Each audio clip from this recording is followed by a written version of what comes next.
Some of you have been asking some really good questions about the temperature scales and how they relate to one another, and this video is an attempt to explain that a little bit.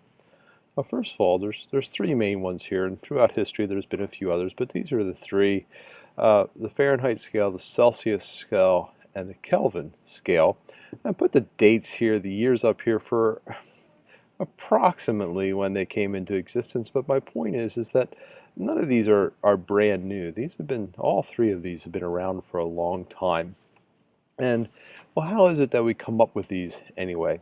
Well, these are all named for people, and there's a guy, and this is going to sound somewhat arbitrary, and I guess it is, but they came up with these different scales with different ways of marking degrees. But before I get into that, I want to point out that I've put a line down here at the bottom. And one of the things you have to understand about temperature is it cannot get infinitely cold. There is a limit to how cold something can get. And so this line that I've put down here at the bottom indicates the coldest point. Now remember, in temperature, we're talking about the kinetic energy of the particles in a substance. And once you've taken away all of the kinetic energy in the particles of a substance, there is no more energy there. So this line down at the bottom indicates the absolute, I'll put that word here, absolute coldest point on all three temperature scales. So the way this started was they felt a need to be able to quantify or put number values to temperatures. That seems like a useful thing. And so this Fahrenheit scale was established, and he said, well, I'll stick this thermometer. He used mercury. I'll stick this thermometer into a brine solution, a mixture of water, ice, and some salts, and the temperature that brine solution goes down to, I'm going to call 0 degrees. And then he came partway up the scale, and he said, well, up here, I'm going to fix a point, and I'm going to make it the body temperature. I think originally he used 90 degrees as the body temperature, and you can read about all this history on Wikipedia. But what he did is he came up with this point up here that he considered to be body temperature, and he said, well, we're going to let that point be one of our, we're going to let this point, not 96.8, but rather 98.6. And he didn't originally pick that point. He originally picked, I think, the point of 90 degrees. But over the years, there's been adjustments to all these scales and so forth. But then what they did is they said, well, we're going to take this space in here and we're going to divide it into a certain number of increments to make this a scale. And when they did that, they come up with this value up here of 212 degrees for the boiling point of water. And that's one of the reference points I'm going to put here, boiling point of H2O. And the other thing they came up with is not at 0, but down here they came up with a point at 32 degrees. They said, okay, we're going to fix this as the freezing point of water. Now again, he was basing his scale, and it's been adjusted through the years to make things fit together better, but he was adjusting it on his scale of this 0 degrees being this temperature of this saltwater brine mixture. And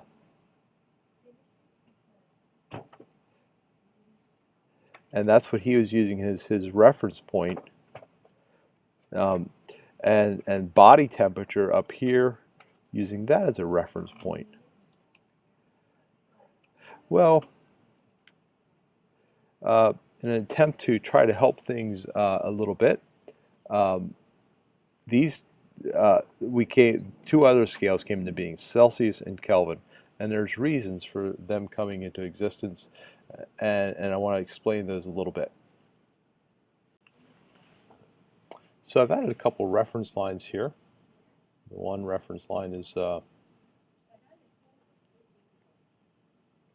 little bit out of whack here, but let me just try this again.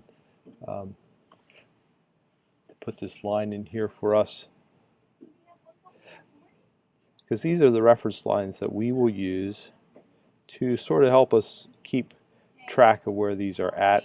And so the first reference point I added was the boiling point of water. Well, what happened is they decided they wanted an easier way to keep all this straight. Various reasons, and again, you can read about all this on Wikipedia. And so what they did is they set, for the Celsius scale, they said that's going to be 100 degrees. And for 0 on the Celsius scale, they said this is going to be 0 degrees. And so what they did is they referenced this and they said, well, let's make our reference point the freezing point of water and the boiling point of water.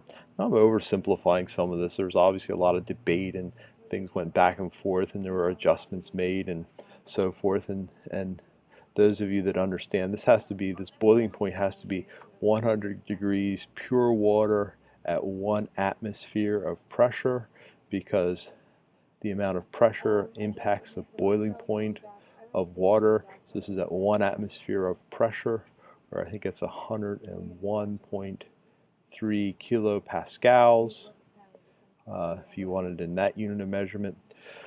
So that's fixed.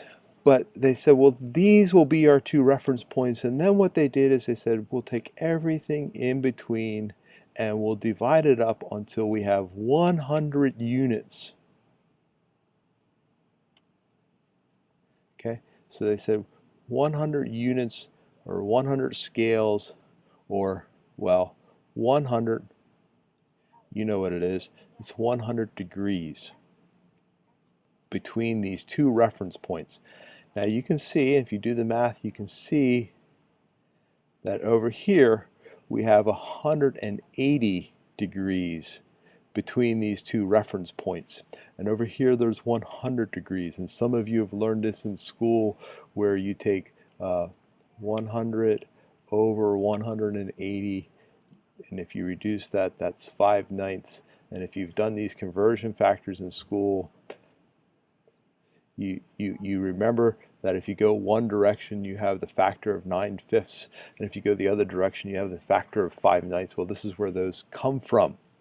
However, this still had a limitation, because over here on the Celsius scale, when we had values that were less than 0, we ran into this problem of having negative values for temperature. So we had temperature values that were less than 0. And that creates some problems for us, particularly with Boyle's, not Boyle's, but Charles' law and the combined gas law. And so the Kelvin scale, which by the way does not have degrees, said, hey, we are going to fix this point down here.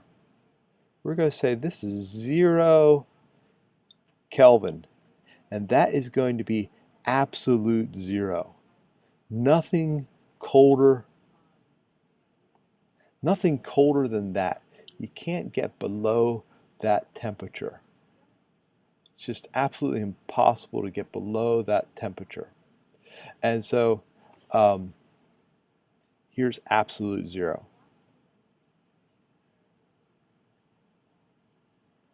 Okay, 0 Kelvin. And then what they said is they said, we're going to let the degrees in the Kelvin scale be the same size as the degrees in the Celsius scale. And the way this works out is that this becomes 273.15 Kelvin. So the freezing point of water is 273.15 Kelvin, and they said, okay, we're going to keep the degrees the same size, so in the same space here there will be 100 units. I shouldn't say degrees because on the Kelvin scale they're not considered degrees, they're considered kelvins. So there's 100 units here, so you can figure that 273.15 plus 100, that means the boiling point of water at atmospheric pressure is going to be 373.15. And so here's our Kelvin scale, absolute zero. 273.15 is the freezing point of water, the boiling point of water. 100 units more, 100 kelvins more, 373.15 kelvins.